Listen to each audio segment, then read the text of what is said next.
Latest news updates కోసం ఇప్పుడే download చేసుకోండి media effects app. Welcome to media effects. Power star Pawan Kalyan కు అభిమానుల బలం ఎక్కువ. ఆయన నుంచి సినిమా విడుదలవుతుందంటే చాలు థియేటర్లో దద్దరిల్లిపోవాల్సిందే. ప్రస్తుతం ఏపీలో సార్వత్రిక ఎన్నికలు జరుగుతుండడంతో బిజీగా ఉన్నారు. తాను కూడా తూర్పుగోదావరి జిల్లా పిఠాపురం నియోజకవర్గం నుంచి పోటీ చేస్తున్నారు. ఖచ్చితంగా గెలుపొంది అసెంబ్లీలో అడుగు పెట్టాలనే కృతనిశ్చయంతో పవన్ ఉన్నారు. పవన్ తరపున సినీ పరిశ్రమకు చెందిన వారు కూడా పిఠాపురం వచ్చి ప్రచారం చేస్తున్నారు. ఎన్నికల ప్రచారం చేస్తూనే అప్పుడప్పుడు ఇంటర్వ్యూలో కూడా పవన్ కళ్యాణ్ పాల్గొంటున్నారు.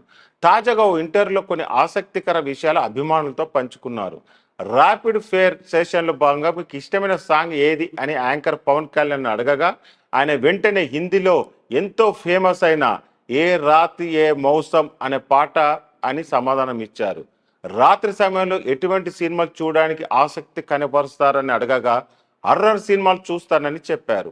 ఆ సినిమాలు చూసే సమయంలో తన మైండ్ మొత్తం దాని మీద కేంద్రీకృతం అవుతుందని, మైండ్ అంతా సైలెంట్ అయి తనకు కాస్త ప్రశాంతత దొరుకుతుందని చెప్పారు.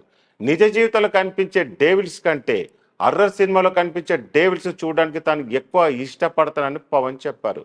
ప్రస్తుతం పవన్ కళ్యాణ్ చేసిన కామెంట్స్ సోషల్ మీడియాలో వైరల్గా మారాయి. పవన్కు ఇష్టమైన పాట తన కూతురు ఆద్య ఓ వేదికపై పాడడంతో తండ్రి కూతురికి ఒకే పాట ఇష్టం, cute father and cute daughter అంటూ మెగా పవర్ స్టార్ అభిమానులు కామెంట్ పెడుతున్నారు.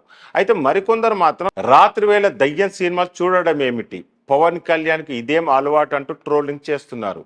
ఇలా ట్రోలింగ్ చేసే వారికి మెగా అభిమానులకు మధ్య సోషల్ మీడియాలో యుద్ధం జరుగుతుంది.